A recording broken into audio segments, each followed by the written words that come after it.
What do you expect the game plan to look like Sunday in Cleveland?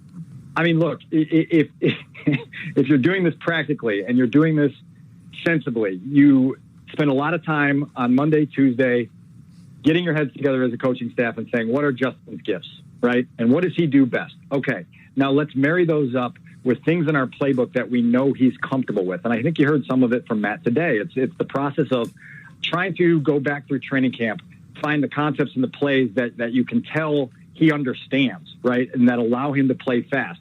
And then, as you guys have mentioned, you have to take advantage of the gifts, which one are deep ball accuracy, right? That is a total strength of his coming out of college. And number two, getting him on the move and allowing him to put stress on a defense and then allowing him to make plays that aren't in your playbook, right? Sometimes it's going to be breaking, contain, getting outside the pocket and making a throw that was not designed. And so they have to find ways to set him up for success.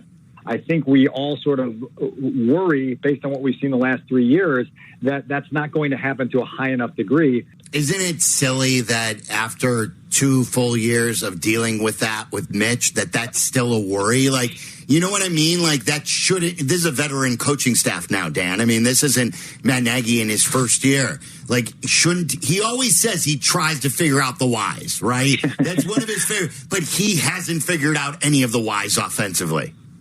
No, and Sunday's offensive performance was disappointing, right? And so now we get ourselves in this cycle. Listen, they had 5 true second-half possessions. You take out the one at the end where they were running the clock out, and 3 of those started in Bengals territory. The total output in the second half of that game was 4 first downs, 83 yards, and 6 points, despite starting in Bengals territory 3 times in the second half, right? And being unable to put the ball in the end zone from the 9-yard line, right? These are all things that bring up that outside concern and that outside skepticism that they're going to be able to find answers offensively. They've got to figure out a way to do it. Do you think, Dan, that just personal opinion, do you believe that they'd be better off if Matt Nagy would step aside and give the play calling duties to Bill Lazor and just be more of a guy that runs the team, right, a la like John everything. Harbaugh? Yeah. I don't know. I mean, I really don't know. I seem to be at this kind of fork in the road that they can't decide which road to go down. And the fork in the road to me is, what is the bullseye for 2021? Is the main goal to develop Justin Fields in a way that positions him to have the best opportunity to be a championship-level quarterback as soon as possible, or is it to contend for a playoff spot in 2021? And it's like those old choose-your-own-adventure books, right? You have to get to the bottom of that page and pick which page you're going to turn to next. And I think the Bears want to turn to both pages, and they risk this sort of dynamic of getting stuck trying to do both things and not really having a clear idea of exactly what their vision is for this season. And it gets complex. And I think this is the biggest conundrum that they face here this year, and particularly in the short term, is trying to figure out what they're okay with. Because if you're going to try to prioritize Justin's development, then you have to be willing to be more patient and live with more growing pains and be okay with many more mistakes than you otherwise would be. And I'm not so sure they're there mentally at this point. There's another way to get to the point on what you're saying about choose your own adventure, wanting to do this, wanting to do that. I call it doing things half-ass, halfway.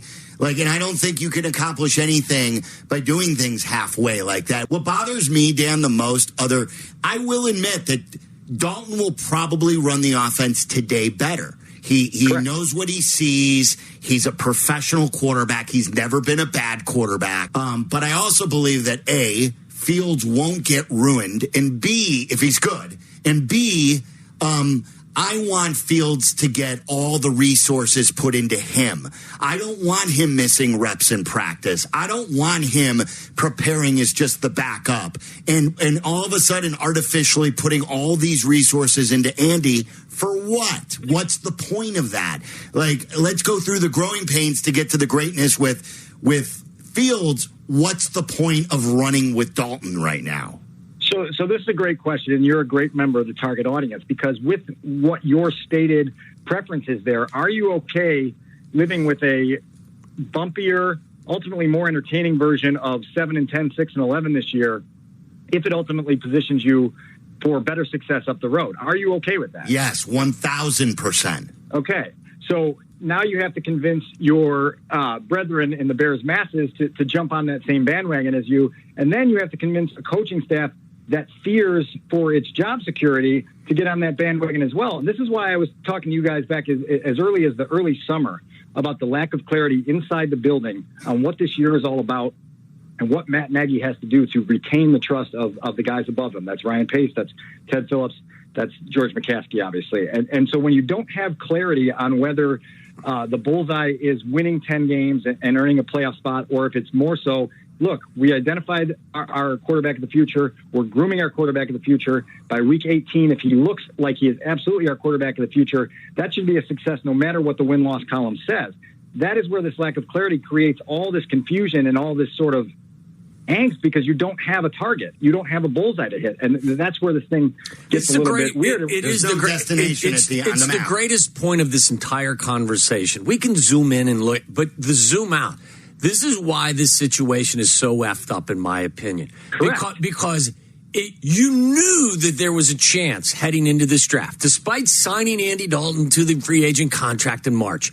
You knew even at 20 there was a chance you were going to get a quarterback. You knew it. Why in the world, if you don't trust the guys that currently sit in their chairs, why would you give them another swing at drafting a guy in the first round?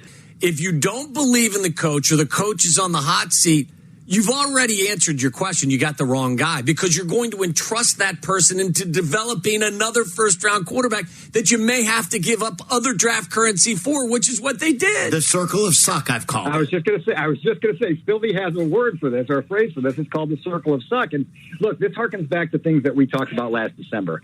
Two things that we talked about. Number one, I told you that I really struggle with this organization's ability to either identify mediocrity or do anything about it when they have. And then we also talked about when they were sort of in the hunt. Oh, by the way, we just snuck through the back door and got the number 7 seed in the NFC playoffs. I called that the 7th seed seduction because the whole point was you did not want that to be mistaken for some sort of meaningful achievement. And yet it was. What did they tell you all off season? We've made the playoffs 2 of the last 3 years. That gives us hope that we can make the playoffs in 2021 and contend for a championship like we did in 2018. By doing that, by identifying your roster as that, I've heard you say this all week, Tommy, that you don't see them as a true contender for anything. I don't. And I agree with you. But they obviously have because they've positioned this with every move they've made from then till now to make a run at the playoffs in 2021. That's why they're starting Dalton. That's exactly why they start Dalton, because they feel he gives them the best chance to accomplish that, Dan. So it's the inability to identify mediocrity and the lack of ability to do anything about it if you have. And so the circle of suck continues, right? And so it just becomes super complex. By the way, I think we all sort of came into the season expecting this team to be 2-2 after 4 games, right? I think it was, they were going to go loss, win. And then we were going to get into this stretch at Raiders, Packers, at Buccaneers, 49ers, at Steelers, Ravens. That's just around the corner from here, guys. And that stretch is going to be very, very telling for who this team is. I think right now we know who this team is. They were 8-8 in 2019. They were 8-8 in 2020. They're 1-1 now. They're a team that beats lesser opponents, sometimes looks good doing it, sometimes doesn't, and then always gets exposed against teams that are legitimate contenders for actual things, right? And so I think we know who they are. I'm not sure they know who they are. And so this whole thing gets complicated. And now, oh, by the way, you're turning loose the most valuable asset you have in the building right now, a rookie quarterback drafted number 11 who has all the potential to be a star. And you have this great outside worry that he is not going to be positioned for success. Quick wrap up here, Dan. Let's get back to that question about Dalton. Matt Nagy meant what he said in minicamp, that Andy Dalton's a starter and Justin Fields had no chance to win the job. So when he says Andy Dalton is the starter when healthy, whether that's in a week, whether that's in 3 weeks, should we take him at his word? So I'd like to know in the back of his mind whether this is an escape hatch in case Justin struggles, to be able to say, well, Andy was our starter all along and he's healthy now, let's go back to him. Because the one other thing that Matt said today was, look, a lot can happen between now and the time that Andy is actually greenlit to play. And so because of that, Justin can go out here and prove to this coaching staff that he belongs to be the starter for this year, next year, and the 5 years beyond that. If he doesn't, they've got this escape hatch here, but I don't know what it's rooted in. And if it's rooted in trying to get to 10 victories this year to save your job, then you're absolutely aiming for the wrong things, as you mentioned at the outset of this, where your goal should be to develop the number 11 overall pick into a future championship winning quarterback.